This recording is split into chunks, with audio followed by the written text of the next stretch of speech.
ديانج ماشي بشكل كبير عن الاهلي، واستمراره في الاهلي بقى نسبته ضئيله جدا لا تذكر. مش عاوز اكد ان وجود ديانج في الاهلي هو مجرد وقت فقط لحين خروجه من النادي واللعب في نادي اخر. الاهم مين جاي مكان ديانج، والاهلي هتكون احتياجاته ايه، وده اللي هنتكلم عليه النهارده. بسم الله الرحمن الرحيم. السلام عليكم ورحمه الله، واهلا وسهلا بكم في حلقه جديده مع وائل الامام. أم، اكاديميات الاهلي بتفتح في كل مكان، لدرجه والحمد لله ان احنا وصلنا للسعوديه. اكاديميه جديده للنادي الاهلي بيعلن عنها النهارده في بيان رسمي على صفحه النادي الرسميه، موجوده في السعوديه بعد الاتفاق مع الاخوه السعوديين هناك وتظبيط المسائل القانونيه اللي انتوا عارفينها. الاكاديميات دي بتدخل للنادي مبالغ ماليه كبيره جدا وكويسه جدا في الحته دي، بس هل هي بتفيد النادي في قصه قطاع الناشئين والكلام ده؟ بشكل كبير لا. الاكاديميات بيبقى الهدف منها الاساسي هو الربح والماده، قبل ان هي تطلع لك حاجه فنيه تفيد الفريق، اللي بيعوض الكلام ده في اختبار الناشئين اللي مفروض ما بيطلعش منه حاجه خلال الفتره اللي فاتت كبيره. فمنتظرين بعد الخبير الاجنبي اللي جه ان احنا نشوف تغيير جذري في القصه دي. وايه المشكله ان انت تحاول ان انت تطلع من الاكاديميات اللي بتدخل لك ربح مادي كمان شغل فني محترم؟ ده مش هيجي كده الا بالاهتمام، ولكن خطوه ممتازه للنادي الاهلي في افتتاح اكاديميه في الخليج وفي السعوديه، مهمه جدا تدخل لك ربح جديد وفلوس جديدة ودعم جديد للنادي. الحاجة التانية اللي هنتكلم عليها ان في ايقاف حصل من مجلس الاعلى للاعلام للاستاذ ابو المعاطي زكي والكابتن رضا عبد العال. انا عندي يعني الايقاف تقريبا شهرين. انا عندي سؤال بس للسادة المحترمين في مجلس الاعلى للاعلام: كيف يتم المساواة بين الاستاذ ابو المعاطي زكي والكابتن رضا عبد العال؟ ايه شتان الفارق من اللي بيعمله ده على اللي بيعمله ده؟ يعني معلش، يعني ده صحفي، استاذ ابو المعاطي زكي صحفي بيقدم اخبار صحفية، عنده زي ما بيقولوا كده ما يبرر ما يقول، والراجل يعني زلاته قليله جدا.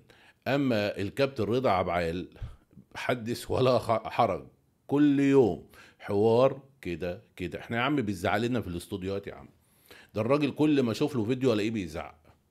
اقسم بالله كل ما اتفرج لفيديو الرضا عبعال الاقيه بيزعق، بيتخانق مع مقدم البرنامج، بيتخانق مع مدير القناه، بيتخانق مع مدرب، بيتخانق مع لاعب، بيزعق في ده بيزعق في ده. فايه علاقه اللي بيعمله ابو المعاطي زكي باللي بيعمله رضا عبعال؟ ولو انت شايف ان ابو المعاطي زكي اخطا، هل تساوي عقوبته عقوبه واحد زي رضا عبد العال؟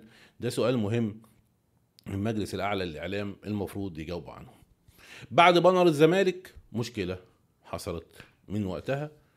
بنر الزمالك يعني هم بيحاولوا يبرروه وبيقولوا لك ان دي جملة ايقونية شهيرة بين حلمي طولان والكابتن الراحل محمد صبري رحمة الله عليه، دعواتكم ليه بالرحمة، وان الكلام ده لا يمس الاهلي. ازاي يعني؟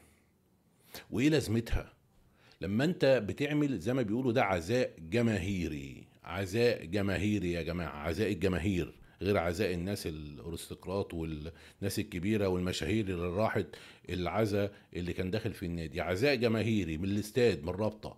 ايه لازمة ان انت تطلع جملة وتحط جملة في البانر الرئيسي بتاعك عليها، او ممكن يحصل عليها حوارات، بدل ما تكتب للراجل دعواتكم بالرحمة للكابتن محمد صبري، فيجي واحد اهلاوي زي شوفر اليافطة نفتكر تاني وندعي له تاني بالرحمه، تروح حاطط لي احنا بنكسب بشقانا يا صبري.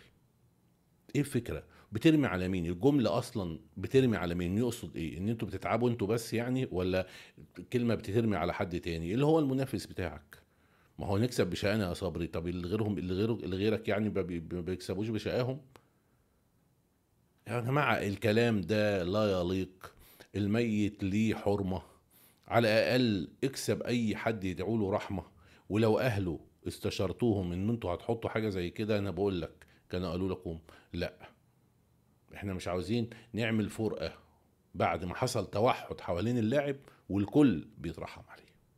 الله يرحمك يا كابتن محمد صبري، وان شاء الله ربنا يرحمنا من السفهاء.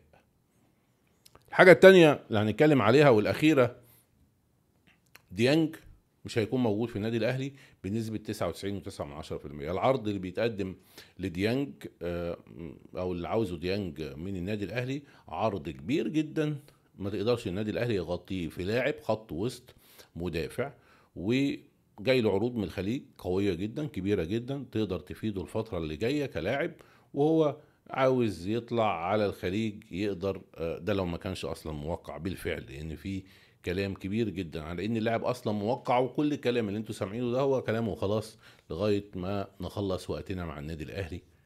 ولكن النادي الاهلي مش هيقف على لاعب عامه، المشكله بالنسبه لنا هو مين اللي هيخلف اليو ديانج، خصوصا ان الفتره الاخيره اعتمد يستروب عليه. وخلينا نفكر بالعقل وبالمنطق شويه، النادي الاهلي اغلب الفرق اللي بيلعبها بيلاعب فرق من النوع المدافع امامه، وهو محتاج لعيبه خط وسط عندها ميزه عاليه جدا في المهاره وفي الفيجن المختلفه والتسديد وبعض المهارات كده الفنيه.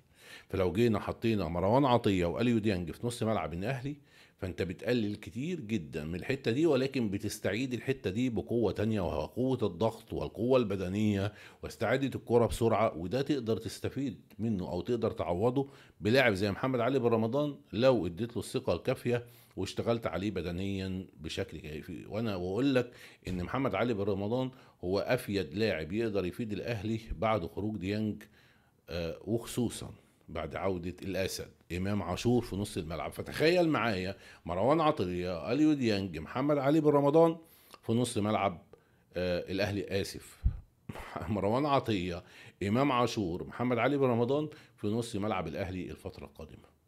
الاعتماد على ديانج، خلينا احنا نقول احنا فاضل لنا مباراة، المباراة تعدي على خير، وبعد كده هنبدأ نخش في يناير وما بعد يناير. فالاعتماد على ديانج بعد يناير ده إذا ما مشيش في يناير هتبقى خطأ أحمق.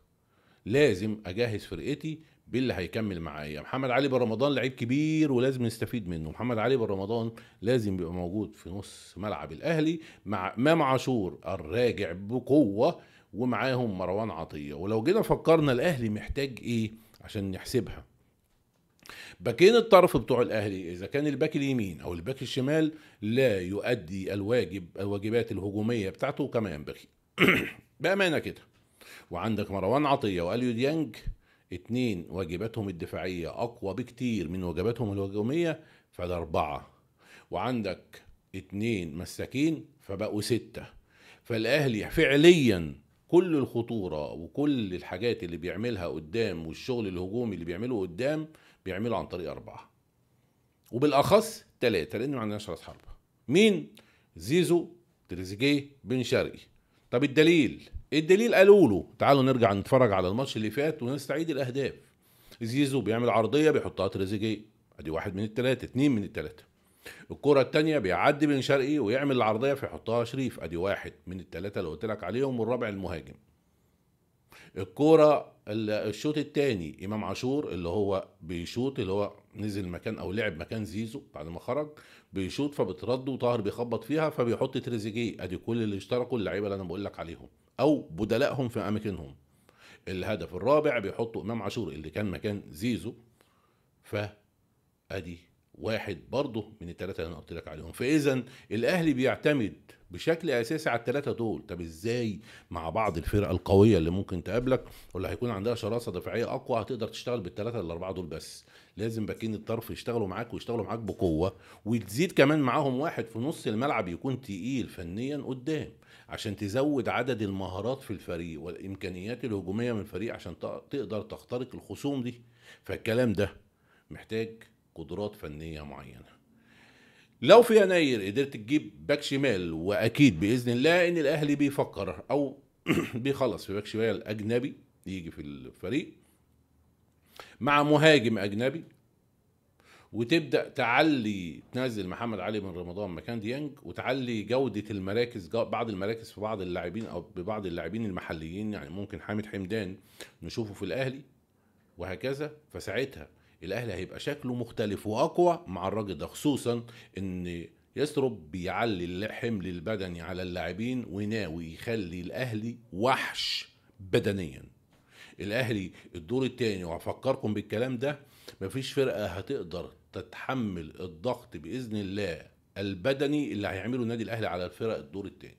وخلينا فاكرين وقطعوا الحته من الفيديو وافكركم الدور الثاني وهرجع لكم ليها.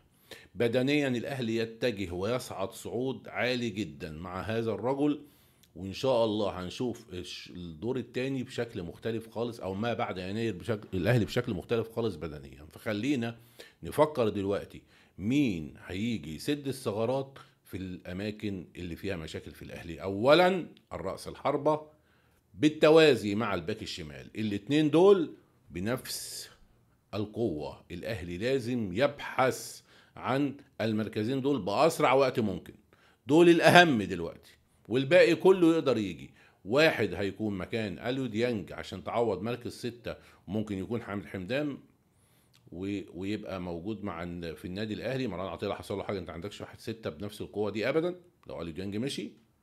امام عاشور رجع، معاك زيزو، معاك تريزيجيه، معاك بن شرقي، معاك راس حربه محترم. اللي خايف يروح. بشكركم جدا، نتقابل على خير باذن الله في حلقه جديده قريبا. اللي عجبه الحلقه لايك وسبسكرايب. سلام.